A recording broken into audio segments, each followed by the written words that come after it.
అంటే ప్రీమియర్స్కి వెళ్ళిన వాళ్ళు అలాగే ఫస్ట్ డే సినిమాకి వెళ్ళిన వాళ్ళు అందరూ ఎరుపప్పలా? అసలు ఏంటండి మీ ప్లానింగ్ ఎంత దరిద్రంగా అయితే ఉంది. సర్లేండి, మేము ఎలాగో ఎరుపప్పలం అయితే అయ్యాం, కనీసం రేపటి నుంచి సినిమా చూసే వాళ్ళైనా ఆ సీక్వెన్స్ అయితే చూస్తారు. అదేనండి, రాజాసాబ్ సినిమా నుండి రాజాసాబ్ గెటప్ని అయితే లేపేశారు కదా ఫస్ట్ కట్లో. అందరూ ట్రోల్స్ చేసి మారుతి గారిని వేసుకుంటా ఉంటే ఈరోజు ఒక థ్యాంక్ యూ మీట్ అయితే పెట్టారు ఈ సినిమాకి సంబంధించి. ఆ థ్యాంక్ యూ మీట్లో మన మారుతి గారు అయితే చెప్పారనమాట. 8 మినిట్స్ సీక్వెన్స్ అయితే అది టోటల్ 8 మినిట్స్ సీక్వెన్స్ అంట. రాజుగారి గెటప్ ఉంటుంది కదా, చుట్టబట్టుకుని మన ప్రభాస్ గారు అయితే వస్తూ ఉంటారు. ఆ గెటప్ని అయితే థియేటర్లో అయితే యాడ్ చేస్తున్నారు ఈరోజు. యాక్చువల్గా ఈరోజు ఈవినింగ్ షోస్ నుంచే ఆ సీక్వెన్స్ అయితే యాడ్ చేస్తామని అయితే చెప్పారు. ఇక్కడ నాకు వచ్చిన డౌట్ ఏంటంటే, మారుతి గారేమో అది 8 మినిట్స్ సీక్వెన్స్ అన్నారు, ఇంకా ప్రొడ్యూసర్ విశ్వప్రసాద్ గారేమో 4 మినిట్స్ సీక్వెన్స్ అన్నారు. సర్లేండి, ఏదో జరిగిందిలేండి. ఆకులు గాలిన తర్వాత ఇంకేదో పట్టుకుంటా ఏదో ఉంటుంది కదా, ఇవన్నీ పక్కన పెడితే రేపటి నుంచి అయితే సినిమాకి వెళ్ళమని నేనైతే చెప్పను.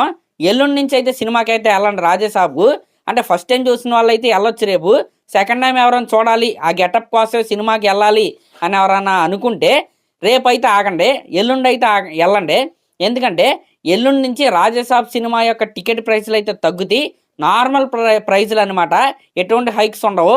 కాబట్టి మండే నుంచి అయితే ఈ సినిమాకి అయితే వెళ్ళండి. అంటే రేపు వెళ్ళొద్దని నేనైతే చెప్పట్లేదు. రెండోసారి కేవలం ఆ గెటప్ని చూడడానికి వెళ్ళే వాళ్ళు ఎవరైతే ఉంటారో వాళ్ళు రేపైతే ఆగి ఎల్లుండి అయితే వెళ్ళండి. ఎందుకంటే టికెట్ ప్రైస్లు అయితే తగ్గుతాయి కాబట్టి. కాదు సండే మాకు ఖాళీ ఉండదు మేము వెళ్తామంటే రేపైతే వెళ్ళండి. ఇంకా ఈరోజు జరిగిన థ్యాంక్ యూ మీట్లో మారుతి గారు ఒక మాట అయితే చెప్పారు. అదేంటంటే, ఈ రాజాసాబ్ సినిమా చూసిన తర్వాత ప్రభాస్ గారి ఫ్యాన్స్ సాటిస్ఫై అవ్వలేదంట, అలా అని డిసప్పాయింట్ కూడా అవ్వలేదంట. నిజంగా నాకు ఈ సెంటెన్స్ విన్న తర్వాత కొంతసేపు మాటలు అయితే రాలేదన్నమాట. మాటలు అయితే ఆగిపోయినాయి. అప్పుడు నన్ను నేను హిప్నటిజం అయితే చేసుకుని మళ్ళీ మాటలు అయితే తెచ్చుకున్నాను. నిజంగా వాటే సెంటెన్స్ అండి. ఇంకేం చెప్పారంటే, ప్రభాస్ గారి ఫ్యాన్స్ అందరూ మెసేజెస్ అయితే చేస్తున్నారంట మారుతి గారికి. అదేంటంటే, మా అన్న సినిమాకి ఫస్ట్ డే నెగిటివ్ ట్యాక్ ఎలాగే వస్తే 10 డేస్ తర్వాత అయితే మీరు చూసుకోండి కలెక్షన్స్ ఏ రేంజ్లో ఉంటాయో అని మారుతి గారికి అయితే ప్రభాస్ గారి ఫ్యాన్స్ అయితే మెసేజ్లు అయితే పెడుతున్నారంట. నాకు తెలిసి అది ఎస్కేఎన్ గారే ప్రభాస్ గారి ఫ్యాన్స్ అకౌంట్స్ అయితే క్రియేట్ చేసుకుని మీకైతే పెట్టుంటారు. ప్రభాస్ గారి ఫ్యాన్స్ అయితే కాదనమాట.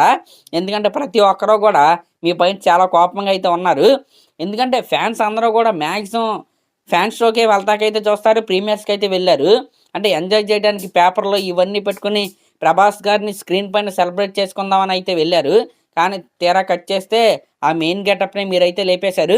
సర్లేండి, అయిపోయింది, అది అయిపోయింది. మాకైతే డబ్బులు బొక్క, ఎక్స్పీరియన్స్ బొక్క. రేపటి నుంచి వెళ్ళే వాళ్ళు ఎవరైనా ఉంటే ఆ సీన్స్ అయితే యాడ్ చేశారంట. ఒకసారి అయితే వెళ్ళండి. సినిమా మరీ తీసిపారేయాల్సినంత సినిమా అయితే కాదు. ఫస్ట్ హాఫ్ నిజంగా బాగుంటుంది. వింటేజ్ ప్రభాస్ గారిని అయితే మనం అయితే చూస్తాం. ఆ కామెడీ టైమింగ్ ఉంటుంది, ప్రతిదీ బాగుంటుంది.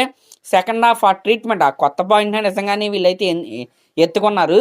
కానీ అది జనాలకి అర్థమయ్యే విధంగా, అలాగే జనాల్ని ఉత్కంఠపరిచే విధంగా తీయటంలో మన మారుతి గారు అయితే కొద్దిగా అయితే ఫెయిల్ అయ్యారని చెప్పాలి. మరి అదన్నమాట మ్యాటరు. ఎవరైనా వెళ్ళాలనుకుంటే, రెండోసారి వెళ్ళాలనుకుంటే ఆ సీన్ కోసమే ఎల్లుండి అయితే వెళ్ళండి, రేపైతే ఆగండి. టికెట్ ప్రైస్ అయితే తగ్గిద్ది.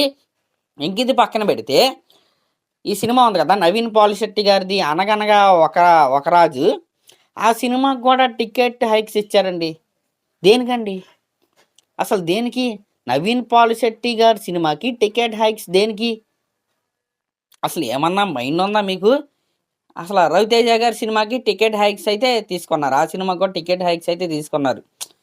ఇలా ప్రతి సినిమాకి టికెట్ హైక్స్ తీసుకోవటం వల్ల సినిమాకి వచ్చే ఆడియన్స్ తగ్గిపోతారు. మీకు తెలియని విషయం ఏంటంటే, అంటే ఇప్పుడు ఈ సంక్రాంతికి రాజాసాబు, మనశంకర్ వరప్రసాద్ సినిమా పెద్ద సినిమాలు, వాటికి ఆల్రెడీ టికెట్ హైక్స్ ఉన్నాయి. ఆ 2 సినిమాలు పోయినాయి అనుకుందాం కాసేపు, అప్పుడు ఎవరికి కలిసి వస్తే? మిగతా చిన్న సినిమాలన్నిటికీ కలిసి వస్తుంది అనమాట. మీరు కూడా టికెట్ ప్రైజులు పెంచితే మళ్ళీ తిరిగి పెద్ద సినిమాలకే వెళ్తారు. మీకు అది కూడా అర్థం కాకుండా ఇలాంటి పనులన్నీ చేసుకుంటూ వెళ్తారు. మళ్ళీ జనాలు థియేటర్స్ దగ్గర రావట్లేదు అంటున్నారు. ఉత్తప్పుడు ఎలాగో జనాలు థియేటర్స్ దగ్గరికి వచ్చి సినిమాలు చూడటం అయితే మానేశారు. సంక్రాంతి లాంటి పీక్ సీజన్లో కూడా జనాలు రాకుండా ప్లానింగ్స్ అయితే మీరైతే వేస్తున్నారనమాట. మరి అది మీకే ఉండాలి, మరి గవర్నమెంట్కి కూడా ఉండాలి. Thank you.